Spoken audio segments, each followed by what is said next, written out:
সকাল সকাল শুভ চলে এলো। আমি ওকে আসতে বলেছিলাম।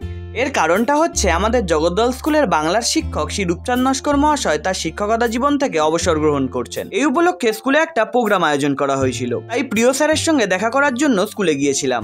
এই হচ্ছে স্যার, যিনি বসে রয়েছেন। আমার ভাগ্য ভালো ছিল যে এনার মতন স্যারের সান্নিধ্য আমি পেয়েছিলাম। স্কুলের অনেক প্রাক্তন মাস্টার মশাই এসেছিলেন। স্যার নিজের ছেলের বক্তব্যে আবেগপ্রবণ হয়ে গিয়েছিলেন। বনুও কলেজ থেকে চলে এসেছিল স্যারকে দেখার জন্য। স্যার আজকে অনেক ব্যস্ত ছিলেন, কারণ অনেকেই স্যারের সঙ্গে দেখা করতে আসছিলেন। প্রাক্তন ছাত্ররা স্যারকে একটা উপহার দিয়ে স্যারের থেকে আশীর্বাদ নিয়েছিল। স্যার আমাদের বলেছিলেন খাওয়া দাওয়া করে যাস।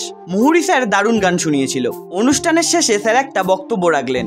এরপর জাতীয় সঙ্গীত গাওয়ার মধ্যে দিয়ে অনুষ্ঠান পর্ব শেষ হয়েছিল। স্কুলের স্যার ম্যাডামরাই সবাই খাবার পরিবেশন করছিলেন। কামার স্যার সমস্ত বিষয়টা তদারকি করছিলেন। সত্যি বলতে ছোটবেলার কত পুরনো স্মৃতি মনে পড়ছিল তোমাদের কি বলবো। খাওয়া দাওয়ার এলাহি ব্যাপার ছিল। রূপচাঁদ বাবু খুব ভালো মনের মানুষ, তাই তো স্কুলের জন্য 1 লক্ষ টাকা দান করলেন। যারা মাধ্যমিক বা উচ্চ মাধ্যমিকে বাংলায় 90% নাম্বার পাবে তাদের সেই অর্থ থেকে অনুদান দেওয়া হবে। ভালো থাকবেন স্যার, আপনার অবসর জীবন সুখময় হোক।